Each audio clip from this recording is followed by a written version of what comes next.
चलो बंधु, आज हम एक और पोएम पढ़ेंगे। पोएम का नाम है दी बाल पोएम। तो बाल पोएम को लिखा है जॉन बैरीमैन। तो याद करने की सबसे आसान ट्रिक है दी बाल पोएम बैरीमैन, दी बाल पोएम बैरीमैन। तो चलिए हम बंधु इसका हम टेक्स्ट पढ़ रहे हैं आज, और टेक्स्ट जो है अच्छी तरीके से हम इसका टेक्स्ट पढ़ते हैं। एक लड़का है और उसकी एक गेंद जो है खो जाती है। वो लड़का बहुत ही परेशान है। कवि लिख रहा है कि एक गेंद पर ज़्यादा खर्च नहीं होता है और ना ही दूसरी गेंद को खरीदने में मुश्किल है। फिर लड़का इतना परेशान क्यों होता है? कविता को देखिए कि कवि क्या सोचता है कि क्या खो गया है, और लड़के को कुछ खोने के अनुभव से क्या सीखना है। चलिए हम इस पोएम के माध्यम से सीखते हैं। तो इसका टेक्स्ट पढ़ते हैं बंधु। What is the boy now, what is the boy now. अब उस लड़के को क्या हो गया है? Who has lost his ball, जिसकी गेंद खो गई है। अर्थात who has lost his ball, जिसने अपनी गेंद को खो दिया है।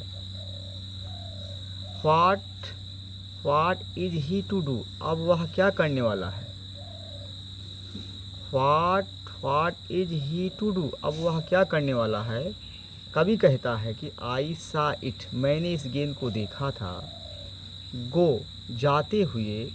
मेयरली मैंने प्रसन्नतापूर्वक। बाउंसिंग मैंने उछलते हुए। डाउन द स्ट्रीट, गली में नीचे। एंड देन, और तब। मेयरली ओवर, खुशी से उछलती हुई। इट माने यह गेंद। इज इन दी वाटर, फिर पानी में चली गई। एक बार फिर से देखेंगे बंधु। What is the boy now, अब उस लड़के को क्या हो गया है। Who has lost his ball, जिसकी गेंद खो गई है, अर्थात जिसने अपनी गेंद को खो दिया है। What is he to do, अब वह क्या करने वाला है। कवि कहता है आई सा इट, मैंने इस गेंद को देखा है। गो माने जाते हुए। मेरली बाउंसिंग, प्रसन्नतापूर्वक उछलते हुए। डाउन द स्ट्रीट, नीचे गली में। एंड देन, और यह तब। मेरली प्रसन्नतापूर्वक। Over there, it is in the water, फिर वो खुशी से उछलती हुई पानी में चली गई। यह कहने से कोई फ़ायदा नहीं कि अरे दूसरी गेंदें हैं। अब दूसरे स्टेंजा में दिखाया गया है नो यूज़ टू से, ऐसा कहने से कोई फ़ायदा नहीं है। Oh there are other balls, की दूसरी गेंदें हैं, अर्थात वह और नई गेंद खरीद सकता है। इससे कहने से कोई लाभ नहीं है। एन अल्टीमेट शेकिंग ग्रीफ, एक परेशान कर देने वाला चरम दुख। द बॉय, उस लड़के को फिक्स जड़बत कर देता है। एज ही स्टैंड्स रिगिड, जब वह कठोरता से कांपते हुए। ट्रेम्बलिंग मीन्स कठोरता से कांपते हुए। Staring down all his young days, अपने बचपन के दिनों को याद करता है। Staring down all his young days, अपने बचपन के दिनों को याद करता हुआ। Into the harbour, harbour means बंदरगाह को। बंदरगाह को घूरता हुआ खड़ा है। वेयर हिज बॉल बेंड, जहाँ उसकी गेंद चली गई होती है। फिर से देखेंगे बंधु। नो यूज टू से, ऐसा कहने से कोई फ़ायदा नहीं है। Oh there are other balls, अरे दूसरी गेंदें हैं, अर्थात वह और नई गेंद खरीद सकता है। इससे कहने से कोई लाभ नहीं है। एन अल्टीमेट शेकिंग ग्रीफ, एक परेशान कर देने वाला गहरा चरम दुख। फिक्स द बॉय, उस लड़के को उस समय जड़वत कर देता है। As he stands rigid trembling, जब वह कठोरता से कांपते हुए। Staring down all his young days, अपने बचपन के दिनों को याद करता है। इनटू द हार्बर, उस बंदरगाह को घूरते हुए देखता है। वेयर हिज बॉल बेंड, जहाँ उसकी गेंद चली गई थी। कवि कहता है आई वुड नो इंट्रोड्यूस में अवांछित प्रवेश करना। I would not intrude on him, मैं उस लड़के के जीवन में अवांछित प्रवेश नहीं करूँगा। A dim under ball is worthless, उसे गेंद खरीदने के लिए 1 सेंट का सिक्का देना या दूसरी गेंद देने का प्रस्ताव रखना व्यर्थ है।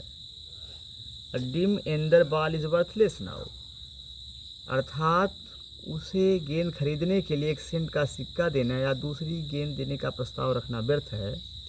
ही सेंसेस फर्स्ट रिस्पॉन्सिबिलिटी, वह प्रथम उत्तरदायित्व का अनुभव करता है। रिस्पॉन्सिबिलिटी मीन्स उत्तरदायित्व। ही सेंसेस वह अनुभव करता है, फर्स्ट रिस्पॉन्सिबिलिटी प्रथम उत्तरदायित्व का, इन ए वर्ल्ड ऑफ पजेशंस भौतिक संसार में। पीपल विल टेक बॉल्स, लोग गेंद खरीदते रहेंगे। Ball will lost always little boy, और गेंदें छोटे लड़कों के द्वारा हमेशा खोती रहेंगी, अर्थात लोग गेंद खरीदते रहेंगे और छोटे लड़के तो हमेशा खोते रहेंगे। पीपल विल टेक बॉल्स, लोग गेंद खरीदते रहेंगे। Balls will be lost always little boys, और जो गेंदें हैं छोटे बच्चों के द्वारा हमेशा खोती रहेंगी। अगला स्टेंजा हम बंधु पढ़ते हैं, जो कि आखिरी स्टेंजा होगा। एंड नो वन बाइस अ बॉल बैक, और कोई भी खोई हुई गेंद को नहीं खरीद सकता। एंड नो वन बाइस, कोई भी नहीं खरीद सकता है। अ बॉल बैक, खोई हुई गेंद को, अर्थात जो गेंद खो गई है उस बच्चे की, कभी कह रहा है कि उस गेंद को कोई खरीद नहीं सकता है। मनी इज एक्सटर्नल, धन एक बाहरी चीज़ है। एक्सटर्नल मीन्स बाहरी चीज़। ही इज लर्निंग, वह सीख रहा है। Well behind his desperate eyes, अपनी निराश आँखों से। डिस्परेट मीन्स निराश या उदास, आइज मीन्स आँखें। Well behind his desperate eyes, अपनी निराश आँखों से वह सीख रहा है। लर्निंग में सीख रहा है। द एपिस्टीमोलॉजी, एपिस्टीमोलॉजी का मतलब होता है ज्ञान शास्त्र। ऑफ लॉस माने खोने के। द एपिस्टीमोलॉजी ऑफ लॉस, वह खोने के ज्ञान शास्त्र को सीख रहा है। हाउ टू स्टैंड अप, इसका सामना कैसे किया जाए। नोइंग, ये सीख रहा है। व्हाट एवरी मैन वो मस्ट वन डे नो, कि किस प्रकार जो प्रत्येक व्यक्ति के सामने एक न एक दिन आना ही है। नोइंग, ये सीख रहा है। What every man must one day know, जो प्रत्येक व्यक्ति के सामने एक न एक दिन आनी है। And most know many days, और बहुत से लोग जो है, और बहुत से लोग या अधिकांश लोग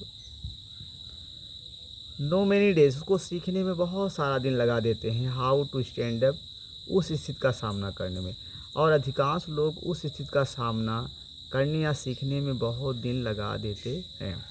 चलिए बंधु एक बार हम फिर से इसको पढ़ते हैं। And no one buys a ball pen, और कोई भी खोई हुई गेंद को खरीद सकता है। मनी इज एक्सटर्नल, धन एक बाहरी चीज़ है। ही इज़ लर्निंग, वो सीख रहा है। Well behind his desperate eyes, अपनी निराश आँखों से। द एपिस्टीमोलॉजी ऑफ लॉस, खोने के ज्ञान शास्त्र को। हाउ टू स्टैंड अप, कैसे इसका सामना किया जाए। Knowing that every man must one day know, ये जानना कि किस प्रकार प्रत्येक व्यक्ति के सामने एक न एक दिन आनी ही है ऐसी बात। Knowing what every man must one day know, कि किस प्रकार किया जाए जो प्रत्येक व्यक्ति के सामने एक न एक दिन आनी ही है। And most know many days, और अधिकांश लोग उस स्थिति का सामना करने में जो है बहुत दिन लगा देते हैं। And most know many days, और बहुत सारे लोग बहुत दिन लगा देते हैं। हाउ टू स्टैंड अप, उस स्थिति का सामना करने में। तो बंधु ये जो पोएम थी हमारी कैसे लगी। अगर पोएम अच्छी लग रही है तो आप हमारे चैनल को लाइक करें, सब्सक्राइब करें, और फिर मिलते हैं दूसरे पोएम के साथ। धन्यवाद।